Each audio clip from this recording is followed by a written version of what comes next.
बिस्मिल्लाहिर्रहमानिर्रहीम। अस्सलाम वालेकुम dear students, welcome to my YouTube channel. आज का हमारा लेक्चर MTS 601 का कंटिन्यूइंग लेक्चर है, लेक्चर नंबर 22, जो हमने अपने पिछले लेक्चर में हाफ किया था। और उसकी एग्जांपल जो है वो थोड़ी अलग सी थी, थोड़ी लेंथी थी, जो कि हैंडआउट्स पे डिफ़िकल्ट थी। तो उसको मैंने आप सबके लिए बहुत ही आसान तरीके से सॉल्व किया है। आई होप सो कि इस मेथड से आपको बहुत अच्छे से समझ आ जाएगी। अब अगर आप हैंडआउट्स को देखते रहेंगे इस तरीके से, तो वहाँ पे बहुत शॉर्ट मेथड हुए हुए थे, तो दैट्स वाई इसको अलग से सॉल्व करके आप सबको समझाने की कोशिश की है। अगर आप चैनल पे न्यू हो तो चैनल को सब्सक्राइब कर दीजिए और वीडियो को एंड तक क्लास में देखिए, ताकि जो आपको अच्छी तरीके से समझ आ जाए।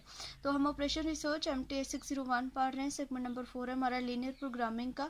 हमने सिंप्लेक्स मेथड के बारे में पढ़ा था, थोड़ा सा उसको ओवरव्यू दिया था कि हम किस तरीके से इसको इटरेशन यूज़ करके हम इसका जो है वो एक एग्जैक्ट सोल्यूशन निकाल सकते हैं, हम मैक्सिमाइज और मिनिमाइज कर सकते हैं, कोई एक ऑप्टिमल सोल्यूशन जो है वो हम फाइंड करते हैं। यहाँ पे अब एप्लीकेशंस ऑफ रिसर्च मेथड है, यानी कि सिंप्लेक्स मेथड जो है उसकी हम एप्लीकेशंस जो है वो देखेंगे कि एप्लीकेशंस क्या है सिंप्लेक्स मेथड की, और उसको किस तरीके से हम जो है वो यूज़ करते हैं, एग्जांपल किस तरीके से इसकी सॉल्व करनी है। तो इस एक एग्जांपल की वजह से आपको जो है वो सारी की सारी इसकी एग्जांपल समझ आ जाएंगी। तो स्टार्ट करते हैं। एग्जांपल जो हमने देखी थी वही ली हमने, हैंडआउट्स में एग्जांपल है maximise is equal to 3x + 5y subject to x is less than 40, y is less than equal to 30 and x + y is less than equal to 60 है, एंड एक्स वाई जो है वो greater than आपका 0 है। इसको जो है वो सॉल्व करने का पूरा मेथड यहाँ पे मैंने लिख दिया, इसको आप ध्यान से देखें। सबसे पहले इसका सोल्यूशन स्टार्ट करते हैं कि by introducing slack variables S1, S2 and S3 convert the problem in standard form. जो हमारी प्रॉब्लम थी उसको हमने स्टैंडर्ड फॉर्म में लिखा। यहाँ पे जो है वो हमने स्लैक वेरिएबल को डिफाइन किया है, जो कि हमने देखा था कि जब हमारे पास लेस दैन इनइक्वालिटीज़ आती हैं तो उनको हम इक्वालिटीज़ में चेंज करते हैं, तो वहाँ पे हम स्लैक वेरिएबल्स को ऐड करते हैं। तो z is equal to 3x + 5y + 0s1 + 0s2 + 0s3, ये जो हमारी जनरल इक्वेशन है, इसमें हमने सबसे पहले इनको इंट्रोड्यूस किया। देन अब हम इनइक्वालिटीज़ को सॉल्व करते हैं आगे। जब x वाली हमने देखी है, x इज लेस दैन 40 है हमारे पास, जहाँ पे क्या आ जाएगा, x + s1 is equal to 40 आ जाएगा। फिर इसी तरीके से आपका y इज लेस दैन 30 है, तो यहाँ पे आपके पास क्या आ जाएगा, y + s2 is equal to आपके पास 30 आ जाएगा। फिर इसी तरीके से x + y is less than equal to 60 है, तो आपके पास क्या आ जाएगा, x + y + s3 is equal to 60, और जो x y है ये ग्रेटर देन इक्वल टू 0 है, तो मीन x की वैल्यू भी 0 है यहाँ पे, और y की वैल्यू भी आपके पास 0 है। जब आप इन इक्वेशंस में जो तीनों इक्वेशंस हमने बनाई हैं, इन इक्वेशन में x और y की वैल्यूज जो है वो आप 0 पुट करेंगे, x इज इक्वल टू भी 0 और y इज इक्वल टू भी 0, तो जो आपके पास s1 की वैल्यू आएगी वो क्या आएगी, 40 आएगी। फिर इसी तरीके से जब आप s2 की वैल्यू को पुट करेंगे, तो इस इक्वेशन में पुट करेंगे, तो जो आपकी S2 की वैल्यू क्या आ जाएगी, यहाँ पे आपके पास 30 आ जाएगी। जब इस इक्वेशन में आप पुट करेंगे x इज इक्वल टू भी 0 और y इज इक्वल टू भी 0, तो जो आपके पास S3 की वैल्यू आएगी वो क्या आ जाएगी, यहाँ पे 60 आ जाएगी। उसके बाद हमने क्या किया कि जो हमारी जो इक्वेशंस बनी थी, इन इक्वेशन को हमने मैट्रिक फॉर्म में लिख लिया। मैट्रिक फॉर्म में क्यों लिखा वो मैं आपको आगे जाके बताती हूँ। इससे हमें बहुत ज़्यादा आसानी होगी जब हम इसका टेबल बनाएंगे, और उसको टेबल बनाने में हम जल्दी से जो है वो इस मैट्रिक को देख के हम अपने टेबल में राइट कर लेंगे। सबसे पहले जो हमारे पास यहाँ पे वेरिएबल्स थे उनको हमने लिख लिया, x है, y है, s1, s2 और s3। इन तीनों इक्वेशंस में से जो चारों इक्वेशंस हैं, और जहाँ पे हमारे पास जो है साथ में अननोन्स आएंगे x, y, s1, s2 और s3, और जहाँ पे हमारे पास इनका सॉल्यूशन आएगा जो कि हमने जो निकाला है 40, 30 और 60। यहाँ पे x वाले को देखें तो जो सबसे पहली हमारी इक्वेशन है वहाँ पे हमारे पास x है, s1 है, और उसका सॉल्यूशन है वो हमारे पास क्या है, 40 है। तो x की वैल्यू यहाँ पे क्या आ जाएगी, 1 आ जाएगी, y हमारा यहाँ पे नहीं है तो वो 0 आ जाएगा, और s1 हमारा यहाँ पे है वो 1 आ जाएगा, s2 और s3 नहीं है तो उनकी जगह पे हम 0, 0 लिख देंगे। सेम इसी तरीके से बाकी दोनों इक्वेशंस को भी यहाँ पे लिख लेना है। तो यहाँ पे x नहीं है और y है, तो y की वैल्यू 1 आ जाएगी, 0, 1, 0, और आगे यहाँ पे s2 है तो वो 1 आएगा, s3 नहीं है तो यहाँ पे 0 आ जाएगा। बाकी आपको जो है वो लास्ट वाली इक्वेशन भी आपने इसी तरीके से लिख लेनी है। यहाँ पे अब आपने क्या करना है कि किस तरीके का एक टेबल बना लेना है, जिसमें आपके ये कॉलम आएंगे। सबसे पहला कॉलम आपका CB का कॉलम आएगा। CB का कॉलम वो कॉलम होगा जिसमें आपकी जो इनिशियल वैल्यू होंगी वो आप लिखेंगे, और इनिशियल वैल्यूज जो है वो आपके पास क्या आएंगी, 0 आएंगी, ठीक है। उसके बाद जो B है वहाँ पे आपके वेरिएबल्स, जो आपके स्लैक वेरिएबल आपने डिक्लेयर किए वो आएंगे, S1, S2 और S3। XB जो है वो आपका सोल्यूशन वाला पार्ट होगा, जो आपने सोल्यूशन लिखे हैं 40, 30 और 60। उसके बाद x, y, s1, s2 और s3 इसी तरीके से आपने साथ में लिख देने हैं। और ये वाला जो कॉलम है इस मैट्रिक का, फिलहाल आप इसको ना देखें, ठीक है। इसको आगे जाके हम देखेंगे कि हमने क्यों फाइंड किया है, ठीक है। सबसे पहले आप जस्ट इस चीज़ को देखें जो यहाँ से आपको यहाँ तक दिख रही है। तो सबसे पहले हमने ये मैट्रिक लिख लिया 0 0 और 0, फिर बी वाला मैट्रिक हमने लिखा S1 S2 और S3, और एक्स बी हमारे पास था जो अभी हमने पीछे मैट्रिक बनाया ना, उसमें जो हमारे पास सोल्यूशन थे वो क्या थे, 40 था, 30 था और 60 था। फिर इसी तरीके से जो एक्स का कॉलम है वो सेम टू सेम जो हमने ये अपना लिखा है ना, ये मैट्रिक हमने बनाया था, ये सिंपली इस पूरे मैट्रिक को उठा के आपने क्या करना है, ये वाला जो हमने टेबल बनाया है, इस पूरे टेबल में ये वाली जो वैल्यूज़ हैं वो सारी वो मैट्रिक की वैल्यूज आ जाएंगी। इसलिए हमने मैट्रिक बनाया था कि हमें बार बार इक्वेशंस को ना देखना पड़े, हम डायरेक्ट जो है वो यहाँ पे इसमें लिख देंगे उन वैल्यूज को उठा के। अगर आप मैट्रिक नहीं बनाना चाहते हो तो आप डायरेक्ट भी इन वैल्यूज को लिख सकते हैं, अगर आप बना लेंगे तो आपके लिए ईजी हो जाएगा। उसके बाद आगे आप चलें तो यहाँ पे अब ZJ माइनस CJ ये आपकी जो है वो वैल्यूज़ हैं जिनको आपने फाइंड करना है, और यहाँ पे इन वैल्यूज़ को फाइंड करके आपको पता चलेगा कि आपने जो है वो आपका मैक्सिमम और मिनिमम क्या आएगा, और आपका जो ऑप्टिमल सॉल्यूशन है इस इक्वेशन का वो आप कैसे निकालेंगे। तो सबसे पहले हम देखते हैं कि ZJ माइनस CJ की कैलकुलेशंस क्या होती हैं। इनको पहले साथ साथ कैलकुलेट करेंगे और फिर हम देखेंगे कि इनमें हमने कैसे चेंजिंग किया और ये लाइंस क्या क्यों लगी हुई है, साथ साथ आपको सब बताती हूँ। सबसे पहले आप देखिए कि ZJ माइनस CJ, ठीक है, यहाँ तक आपको समझ आ गई होगी आई होप सो। ये वाला जो मैट्रिक कॉलम है ना, ये जो रो है पूरी, इसको अब हम फाइंड करेंगे। ZJ माइनस CJ का आपके पास सिंपल सा फार्मूला है, इस फार्मूले को आप माइंड में रख लें तो आपका पूरे का पूरा क्वेश्चन एक किस्म का सॉल्व हो जाएगा।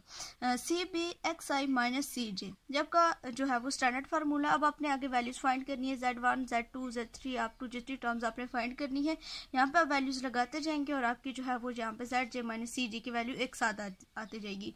एक दूसरा तरीका भी होता है, उसमें ZJ को अलग से फाइंड करो और फिर दोबारा से ZJ को और CJ को माइनस करो, वो थोड़ा लेंथी हो जाएगा। तो सिंपल आपको मैंने यहाँ पे एक फार्मूला बताया है, इसके थ्रू आप इजीली इसको सॉल्व कर सकते हैं। एक दो दफ़ा आप इसको फार्मूले को लिख के करेंगे और बाद में आपको ये लिखने की ज़रूरत ही नहीं पड़ेगी, आप डायरेक्ट मैट्रिक को देखेंगे जो आपके पास ये टेबल दिया गया होगा, इस टेबल को देख के ही आप डायरेक्ट जो है वो इसको सॉल्व कर लेंगे। प्रैक्टिस की ज़रूरत है, इसको आप प्रैक्टिस करेंगे तो आपको अच्छे तरीके से समझ आएगी। CBXI माइनस CJ, तो यहाँ पे जो है वो हमें x और y दिया हुआ है, तो यहाँ पे हम जब इसका फार्मूला लगाएंगे तो सबसे पहले हम Z1 माइनस C1 मतलब ये वाली जब हमने वैल्यू फाइंड करनी है तो हम लिखेंगे CBX माइनस C1। अगर यहाँ पे जो है वो x1, ज़्यादातर यही होता है कि प्रॉब्लम्स में कि हमें x1 x2 और y1 y2 और इस तरह की वैल्यू दी हुई होती हैं, तो फिर जो आपका फार्मूला लगेगा वो आपका Z1 minus C1 is equal to CBX1 minus C1 जो है वो लगेगा। लेकिन यहाँ पे x और y दिया हुआ तो दैट्स वाई हमने सिर्फ यहाँ पे क्या लिख लिया, x लिख लिया। ये हैंडआउट्स वाली एग्जांपल हम कर रहे हैं। उसके बाद अब इसको फाइंड कैसे करेंगे, CB जो है वो आपकी ये आपका पूरा जो आपका टेबल है, इसमें ये जो आपकी पूरी एक कॉलम है इसको आपने लेना है। इसके हर फर्स्ट एलिमेंट को आपने उठा के x वाले के साथ मल्टीप्लाई करना है, जैसे मैंने यहाँ पे आपको लिख के दिखाया है। 0 मल्टीप्लाई बाय 1, दरम्यान में आपका प्लस का साइन आएगा, फिर जो अगला आपका इसका एलिमेंट है वो इसके अगले एलिमेंट के साथ मल्टीप्लाई होगा, फिर इसका जो लास्ट वाला एलिमेंट है वो इसके लास्ट वाले एलिमेंट से मल्टीप्लाई होगा, और माइनस जो है वो आपका क्या आ जाएगा, CJ वाली आप लाइन देखे यहाँ पे जो सबसे पहले वाला पॉइंट है इसको C1 कह लें, तो यहाँ पे इसमें से ये C1 माइनस हो जाएगा। जब जो आपकी फर्स्ट इटरेशन होती है उसमें ये जो इसकी वैल्यूज़ होती हैं ना ZJ माइनस CJ की, ये सारी की सारी वैल्यूज़ यही आती हैं, जस्ट साथ में माइनस में आ जाती हैं। ठीक है, आपको एक आसान ट्रिक बता रही हूँ, अगर आपके पास इतना टाइम नहीं है कि इसको इस तरीके से आप सॉल्व करें तो आप डायरेक्ट जो आपकी CJ की वैल्यूज़ होंगी उनको आप लिख लें, क्योंकि ये तो पूरा होगा ही 0। जब ये पूरे 0 0 आपके x के साथ मल्टीप्लाई होंगे ये तो पूरे की पूरी रो आपकी क्या हो जाएगी, 0 हो जाएगी। फिर आप डायरेक्ट जो है वो इसको आप देख भी सकते हैं, यहाँ पे 3 थे तो यहाँ पे माइनस 3 आ गया, यहाँ पे 5 था यहाँ पे -5 आ गया, बाकी सारे इसी तरीके से यहाँ पे 0 सेम टू सेम आ गए हैं। तो इसको हमने इस तरीके से फाइंड किया, ये फार्मूला लगा के यहाँ पे मैंने दो वैल्यूज को फाइंड किया, जैसे -3 और -5। अब -5 जो है ये वैल्यू है जहाँ पे जब आपने C2 किया है तो -5 आएगा, बाकी ये जब y के साथ मल्टीप्लाई हो गए इसके CB के हर एक एलिमेंट तो ये पूरे का पूरा जो है वो 0 हो जाएगा, तो यहाँ पे जो वैल्यू है वो -5 आ गई। फिर इसी तरीके से इसको S1 के साथ मल्टीप्लाई किया, S2 के मल्टीप्लाई किया और S3 के साथ मल्टीप्लाई किया, मतलब CB के जो कॉलम था उसको इसके हर एक कॉलम के साथ मल्टीप्लाई कर दिया और साथ ही इसमें से माइनस कर दिया, तो ये तीनों जो है वो वैल्यूज आपके पास यहाँ पे 0 0 आ गई हैं। अब बात आती है मिनिमम रेशो। फाइंड करने की। अब रेशो हमने क्यों फाइंड किया, ये जो हमारे पास वैल्यूज आई हैं जेड जे माइनस सी जे की, यहाँ पे आया -3 -5 और 0 0 और 0।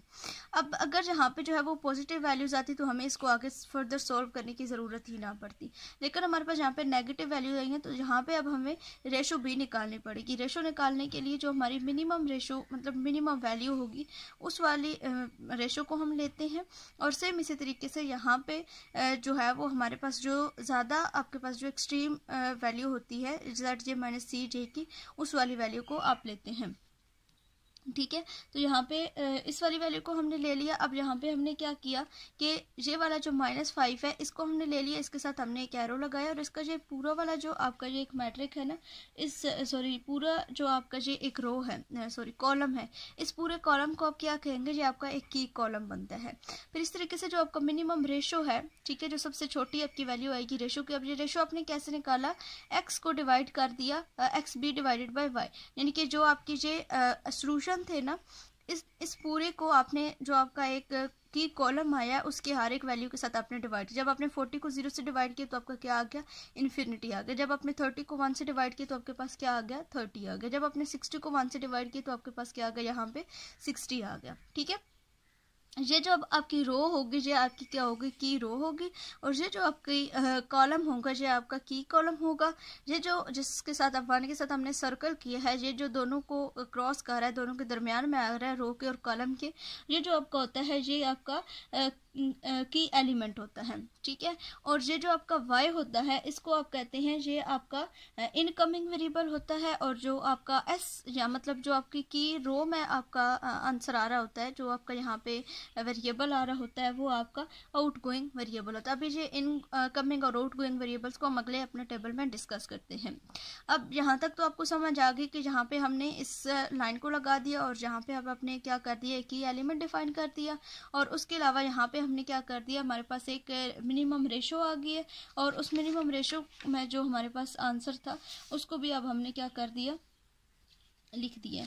आगे अगर आप हम चलें तो देखते हैं कि कुछ इंपॉर्टेंट पॉइंट्स है जिनको हमने जो है वो यहाँ पे याद रखना है। वो इंपॉर्टेंट पॉइंट्स कौन से हैं उनको सबसे पहले रीड आउट कर लेते हैं कि अगर जो है वो if all G J minus C J is greater than 0 the optimal solution will be obtain. यानी कि यहाँ पे जो हमने ये टेबल बनाया इसमें अगर ये सारे ग्रेटर देन 0 आ जाते, कि -3 और -5 ना आता, 3 और 5 आता, तो यहाँ पे हमारा ऑप्टिमल सोल्यूशन यहीं पे हमारा फाइंड हो जाना था। लेकिन अब यहाँ पे क्या है, हमारे पास -3 और -5 है, दैट्स वाई हम इसको आगे फर्दर सॉल्व करेंगे।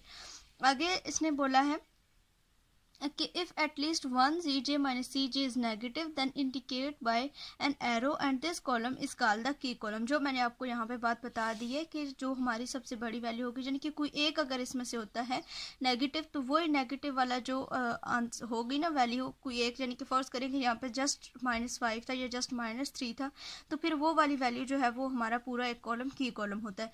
लेकिन अगर उनमें से 2 आ जाती हैं, ठीक है, जो इसका तीसरा आप पॉइंट है वो देखें, तो if more than one zj minus cj is negative then choose the most negative of them and column is called the key column। यानी कि जो ज़्यादा नेगेटिव, जो बड़ी वैल्यू होगी नेगेटिव में, उसको आपने लेना है, और वो जो आपका कॉलम होगा वो आपका की कॉलम होगा। अब हमने क्या किया कि एक और टेबल बना लिया बिल्कुल सेम उसी तरीके का, और इसको हमने क्या दिया कि इटरेशन नंबर 1 है। और इधर अब क्या करेंगे कि हम एक इंटरिंग वेरिएबल, जो अभी हमने पीछे देखा था कि एक इनकमिंग वेरिएबल होता है और एक आउटगोइंग वेरिएबल होता है। इनकमिंग वेरिएबल जो था वो हमारा क्या था, y था, और आउटगोइंग वेरिएबल क्या था हमारा यहाँ पे s2 था। अब हम यहाँ पे s2 की जगह पे क्या कर देंगे, हमारा यहाँ पे y आ जाएगा। अगर आप टेबल नंबर 1 को भी साथ देखें, मैं आपको दोनों टेबल दिखाती हूँ। यहाँ पे हमारे पास क्या था, s2 था। अब s2 हमारा आउटगोइंग वेरिएबल और जो y था वो हमारा इनकमिंग वेरिएबल था, तो y जो है वो s2 की जगह पे आ जाएगा और s2 जो है वो हमारा यहाँ से गायब हो जाएगा। अब y के ऊपर क्या लिखा हुआ, 5 लिखा हुआ है, तो यहाँ पे जो सी बी में इसकी वैल्यू आएगी y की वो क्या आ जाएगी, 5 आ जाएगी, और बाकी पूरी रो जो है वो आपकी इसी तरीके से सेम रहेगी। अब फिर अगर आप आगे चले तो अब आप देख रहे होंगे कि ये चीज़ें हमने चेंज क्यों कर दी हैं। फिर सेम उसी तरीके से जब आप यहाँ पे सी बी की वैल्यू लिख लेंगे, बी की लिख लेंगे और एक्स बी की वैल्यू लिख लेंगे, और उसके अलावा जो आपकी फर्स्ट 2 रोज होंगी वो सेम रहेंगी। उनको भी आप साथ में लिख लेंगे। और एक्स वाई S1 S2 और S3 आपने लिख लिया। इनको लिखने के बाद फिर सेम इसी तरीके से जैसे हमने जे टेबल में ZJ माइनस CJ फाइंड किया, फिर इन वैल्यूज़ को यूज़ करते हुए हम क्या करेंगे, ZJ माइनस CJ को फाइंड करेंगे, क्योंकि यहाँ पे अब हमारे पास वैल्यू चेंज हुई है, यहाँ पे Y आ गया। उसके अलावा जब अब इनको हमने लिखा तो ये भी हमारी रो चेंज हुई है। ये रो कैसे चेंज हुई है इसको भी हम देखते हैं। जो हमारा यहाँ पे फर्स्ट वाला जो टेबल है ना, इसमें जो हमारी की एलिमेंट आया था उसके हमने ऊपर भी ज़ीरो होना चाहिए और नीचे भी ज़ीरो। यहाँ पे ऊपर तो ज़ीरो था लेकिन इसके नीचे ज़ीरो नहीं था, तो उसको हमने ज़ीरो बनाया है। तो इसको आप हम देखते हैं, ठीक है। तो इसको जब हमने ज़ीरो बनाया तो हमने क्या किया, सबसे पहले इसको आप देख लें, हमने क्या कर दिया, R3 में से R2 को माइनस कर दिया। जब हमने R3 में से R2 को माइनस किया, R3 हमने पहले लिख ली है जो हमारे पास टेबल नंबर 1 में थी, वो हमने R3 लिखी है 1 1 0 0 और 1, ठीक है। वही हमने यहाँ पे लिख दी 1 1 0 0 1, और जहाँ पे साथ में 60 यानी कि जो हमारे पास ये सोल्यूशन था, ये हमारे पास R3 में सोल्यूशन था, इसको भी साथ में हमने लिख लिया है। उसके बाद हमने नीचे लिख दिया है R2 0 1 0 0 1 0, और साथ में जो इसका सोल्यूशन था वो हमारे पास क्या था, 30 था, तो वो भी हमने यहाँ पे लिख लिए।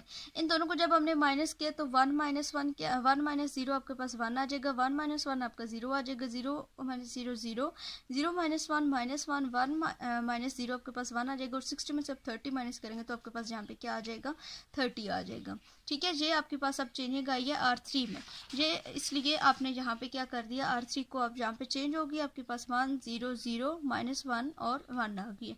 जो आपने पिछले में अपना जो आपके की एलिमेंट था, अब उसके नीचे क्या बन गया, जहाँ पे हमारे पास 0 बन गया। अब हम क्या करेंगे, ZJ माइनस CJ को फाइंड करेंगे, और फिर हम देखेंगे कि अगर दोबारा से हमें रेशो फाइंड करने की ज़रूरत पड़ती है तो क्या बनता है। ZJ माइनस CJ बिल्कुल सेम उसी मेथड से जो मैंने अभी आपको समझाया था, उसी मेथड से हमने इसको फाइंड कर लिया। CBXR minus CJ, Z1 minus C1 is equal to CBX minus C1, यानी कि हमने क्या किया, ये जो CB वाला हमारा मैट्रिक है, इसको कॉलम है, इसको हमने पहले x1 के साथ मल्टीप्लाई किया, और फिर उसमें से CJ की जो वैल्यूज है उनको हमने क्या कर दिया, माइनस कर दिया। जब हमने इनको माइनस किया मल्टीप्लाई करने के बाद, तो यहाँ पे हमारे पास क्या है, -3 आया, और यहाँ पे हमारे पास 0 आ जाएगा। अब ये 0 क्यों आया, पीछे तो हमने देखा था कि जो हमारा, मैंने आपको बताया कि जो फर्स्ट टेबल आप बनाते हैं वहाँ पे आपकी सारी CB की जो वैल्यू होती हैं वो क्या होती है, 0 होती है। तो इसलिए आपकी जो CJ वाली वैल्यूज होती हैं जस्ट वो यहाँ पे विद नेगेटिव साइन आ जाती हैं।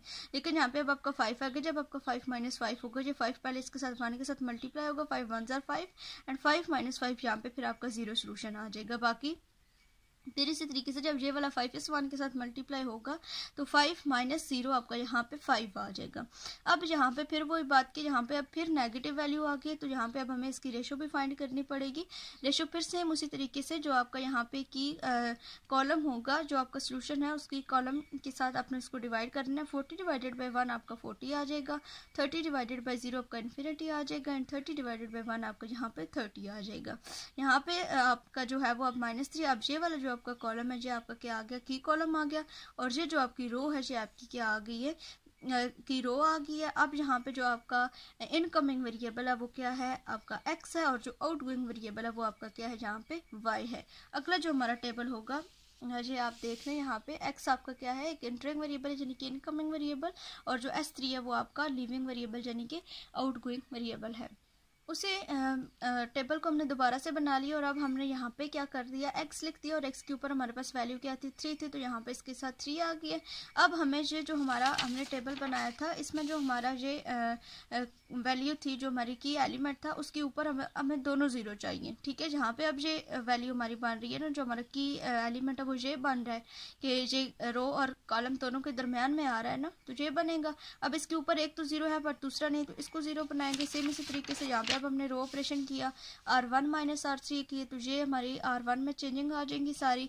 ये आप देख सकते हैं इस मैट्रिक में, इस टेबल में हमने R1 को चेंज कर दिया। अब यहाँ पे जो है ये आपका नेगेटिव सारे कोई भी वैल्यू नहीं आई है, ग्रेटर देन 0 आई है, और अब हमें यहाँ पे रेशो फाइंड करने की ज़रूरत नहीं है। तो यहाँ पे हमारा ये जो मैट्रिक है ये एंड हो जाएगा। यहाँ पे भी सेम इसी तरीके से हमने ZJ माइनस CJ फाइंड किया, जो मैंने आपको मेथड बताया है उसी मेथड से फाइंड कर लिया हमने ZJ माइनस CJ। और एट द एंड हम इसको इस तरीके से एंड कर देंगे कि जेड जे माइनस सी जे ग्रेटर देन आपका 0 आ गया, और एक्स की वैल्यू अब आपके पास क्या है, जो एक्स की लेफ्ट साइड पे वैल्यू होगी वो आपकी 3 है, और जो वाई की वैल्यू है वो आपके पास 5 है, और ये वैल्यूज़ जो है वो आपकी आ जाएंगी। ये आपका मैक्सिमम होगा जब आप एक्स की वैल्यू यहाँ पे 3 पुट करें और वाई की वैल्यू आपके पास पुट करें आप 5, तो यहाँ पे आपके पास 34 आंसर आएगा। तो जो मैक्सिमम वैल्यू इस इक्वेशन की वो आपके पास क्या आ गई, 34 आ जाएगी, और ये आपका ऑप्टिमल सोल्यूशन है। अगर आपको ये नोट्स चाहिए तो आप व्हाट्सएप ग्रुप ज्वाइन कर सकते हैं। आपको एक कॉन्टैक्ट नंबर दिया जाएगा, उसके ऊपर आप मैसेज करें तो आपको ये नोट्स जो है वो मिल जाएंगी। आई होप सो कि ये लेक्चर आपको अच्छे तरीके से समझ आ गया होगा। अगर कोई भी कन्फ्यूजन हो, कोई भी चीज़ आपको समझ नहीं आ रही तो आप कमेंट बॉक्स में पूछ सकते हैं, व्हाट्सएप पे कॉन्टैक्ट कर सकते हैं। मेरे चैनल को लाजमी सब्सक्राइब कीजिए और दोस्तों के साथ शेयर कीजिए ताकि सबको फ़ायदा हो सके। मिलते हैं अपनी अगली वीडियो में। आप सबको बेस्ट ऑफ लक, अपने पेपर्स के लिए अच्छे तरीके से तैयारी कीजिए। इंशाल्लाह आपको एक अलग से वीडियो मिल जाएगी जिसमें हम सारा ऑब्जेक्टिव डिस्कस करेंगे, किसका ऑब्जेक्टिव कहाँ से आता है, किस तरह का पेपर पैटर्न होता है, जिससे आपको मज़ीद हेल्प मिलेगी। मुझे दीजिए इजाज़त। अल्लाह हाफिज़।